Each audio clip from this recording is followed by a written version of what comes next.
মানে আজি 2 মাহ ধৰি কেৰালাত কাম কৰি আছে। মোৰ হেৰি হয় চালা হয় হেৰি মঙ্গলবাৰে দিনা ৰাতি ফোন কৰিছিল ৰাতি 10টা 1টা লগিন কথা কৈছে।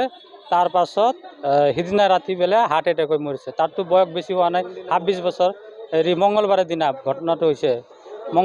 ঘটনাটো হৈছে আৰু তাৰ পৰা আৰু পুৱা 10টা বজাত ফোন কৰিছে তাৰ লগৰ কেইটা কয় হাৰ্ট এটেক হৈ মৰিছে। কিন্তু মই ডক্টৰৰ কাছত হেৰি বহুত কেইটা ডক্টৰৰ লগত হেৰি জানা বুজা কৰিছোঁ কয় 25-26 বছৰৰ হেৰি ল'ৰাকো কেতিয়াও হেৰি হাৰ্ট এটেক হ'ব নোৱাৰে এনেকৈ কৈছে। হেৰি কোম্পানীটোৰ নামটো নাজানো মই।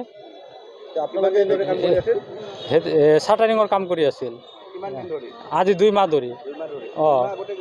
2 মাহ আগত গৈছিল কেৰালাত গৈছিল। এই মনু বুলি চেংৰা তাৰ লগত বোলে কাম কৰিছে। মনু আৰু কি অজিত একে গাঁৱৰে বন্ধু তাহোন মনুৰ আণ্ডাৰত কাম কৰিছে। মনু সাব কণ্ট্ৰেক্টাৰ তাৰ আৰু ওপৰত ডাঙৰ কণ্ট্ৰেক্টাৰ আছে। এইটো কণ্ট্ৰেক্টাৰত হেৰি নাম্বাৰটো খুজিছোঁ নাম্বাৰটো টাউন নিদিয়ে কয় থানাত দিব থানাত চব কিছু হৈ যাব। আৰু বুধবাৰৰ দিনা হেৰি সন্ধিয়া 4টা বজাত গাড়ীত উঠছে। ইয়াতে আহি 3 দিনত পাব লাগে। সেই লাষ্টটো আজি 6 দিন পাছত আহি পাইছে। সন্দেহ তাৰ ওপৰত সন্দেহ হৈ আছে। আমাৰ হেৰি সাব কণ্ট্ৰেক্টাৰ টাউন 4জন আছে তাৰ ওপৰত সন্দেহ হৈ আছে। টাউনে কিবা এটা কৰিছে। ভাল মানুহ কেনেকৈ আৰু ৰাতি 1টা বজাৰ পাছত কেনেকৈ মৰে? আমাৰ ঘৰৰ লগত কথা আছে। হা হস্পিটেলত টাউন পোৱা বেলে ভৰ্তি কৰিছিল।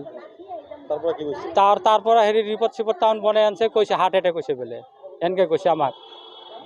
2 মাহ হ'ল তাতে গৈছে মোৰ ভাইটি। তাতে প্লাইবোৰ্ডৰ কামত গৈছিল কোম্পানীত গৈছিল। আৰু তাতে তাৰ লগত কেইটামান ল'ৰা আছিল 3জনমান আহিছে। এটা আহিছে 3জনমান আহিছে আৰু ভালে আছিল। একো কিবা ৰোগ ব্যাধি তাৰ একো নাছিল ৰোগ ব্যাধি। ৰাতি মোৰ মাৰ লগত কথা পাতিছে। তাৰপাছত তাৰ গণিতাৰ লগত কথা পাতিছে। 1টা বজা পৰ্যন্ত কথা পাতিছে। কথা পতাৰ পাছত তাই মানে ভাগাত দিয়াৰ পাছত তাহোন বোলে নাজানে যে তাৰ কি হৈছে। ৰাতিপুৱা উঠছে আৰু তাহোন বোলে বাথৰুমত গৈছে। যাওয়াৰ পাছত বোলে আহিছে। অহাৰ পাছত বোলে কৈ আছে যে মোৰ ভাইটিক বোলে মাতছে যে দীপক উঠ তাই বোলে উঠা নাই। তাৰপাছত বোলে তাহোন বোলে দাউৰি বোলে হস্পিটেলত লৈ গৈছে। তাই দাউৰি হস্পিটেলত লৈ গৈছে। আৰু তামান ডিটেইলছ মোৰ বাইদেউ আছে তাই ক'ব পাৰিব। ৰাতি ভাল আছিল একো হোৱা নাই। মোৰ ভাইটিৰ একো হোৱা নাই। টাউনে ক'ব যি ল'ৰাবিলাক লৈ আহিছে টাউনে ক'ব মোৰ ভাইটিৰ একো হোৱা নাই। মোৰ দিবক বৰ্মন তাই ইমান ষ্ট্ৰং আছিল তাৰ একো হোৱা নাই। ইমান ষ্ট্ৰং আছিল মোৰ ভাইটি। ইমান কাৰো লগত কাজিয়া কাৰো লগত কোনো কিবা নাই একো নাই। তাই যে মৰিছে তাৰ ইমান সুস্থ লাগি গৈছে। আমাৰ মানে তাতে যিমান জাগা আছে তাতে ইমান সুস্থ লাগিছে। ল'ৰাটো ভাল আছিল। ল'ৰাটো কাৰো লগত কাজিয়া কৰা নাই কাৰো লগত মাৰপিট কৰা নাই। ইমান ভাল ল'ৰা এনেকুৱা হ'ব নোৱাৰে কৈ আছে এনেকৈ হ'ব নোৱাৰে। তাৰ প্ৰেছাৰ নাই তাৰ প্ৰেছাৰ ষ্ট্ৰ'ক হ'ব নোৱাৰে। তাৰ বয়স বেছি হোৱা নাই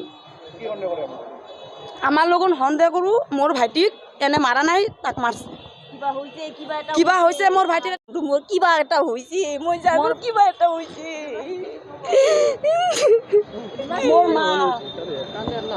মোৰ ভাইটিৰ একো হোৱা নাই। আমি একো নাজানো। আমি ইয়াতে থাকো কেনেকৈ জানি।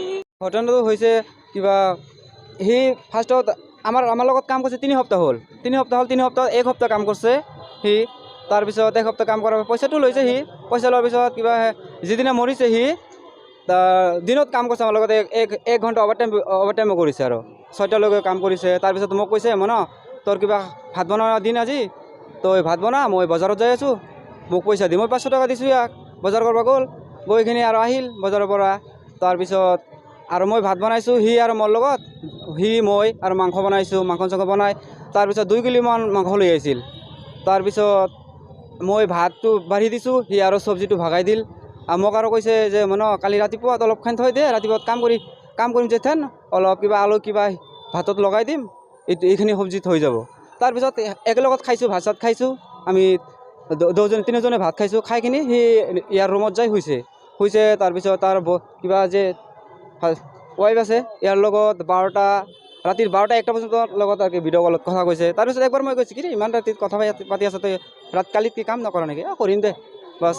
তাৰপিছত শুইছে যে মই তাৰপিছত নাজনো সি। তাৰপিছত অকলে হয় ময়ো অকলে শুই কিবা টোপনি অকলে দিছে আলাগ ৰুম আৰু কি। তাৰপিছত ৰাতিপুৱা কিবা ৰাতি শুইছে। হোৱাৰ পিছত আমিতো নাজনো। তাৰপিছত যোৱা নাই যোৱা নাই তাৰপিছত ৰাতিপুৱা উঠছোঁ আমি কামত যাম ৰেডি হৈছোঁ কি মোক মাতবা সেই ৰাতিপুৱা এতিয়ালৈকে মাতা নাই দেখোন এই দিব কামত নাজানে কি দেখোন একদম টাইট হয়ে গেছে দেখুন শক্ত হয়ে গেছে তারপরে আমি কি উঠতেছে না গেলে আমি তো ভয় পেয়ে গেছি আমি তো এরকম কোনো দিন দেখি না তারপরে আমি ওইখানে বয়স্ক লোকগুলো আছে যে আঙ্কেল অল্প আসো ওইখানটায় আইসি না দেখো তো এরকম কথা শিখে লিখা তারপরে এরা আইসা নিয়ে তো মুখে জল টল ছিটিয়ে মিটিয়ে দিল তো লড়াচড়া করে না তারপরে নাক এরকম চাপিয়ে ধরে মুখ চাপিয়ে ধরে মানে কি মানে চেঞ্জ দাঁত কিবা লাগে নাকি ওগুলো দেখলো তো কাজ নাই তো লগে লগে অ্যাম্বুলেন্সে করে আমাদের স্যারগুলো আইলো স্যারগুলো আইসা নিয়ে তার অ্যাম্বুলেন্সে নিয়ে হসপিটাল নিয়ে গেলো নিয়ে কতক্ষণ পরে তোমার এলো পরে বলো যে হার্ট অ্যাটাক হয়ে এটা মারা গেছে এরকম বলো আমরা কোম্পানি না লোকাল কাজ করি লোকালে মানুষের বাড়িতে কাজ করি এই রাজমিস্ত্রি কাম শাটারিংয়ের বিল্ডিংয়ের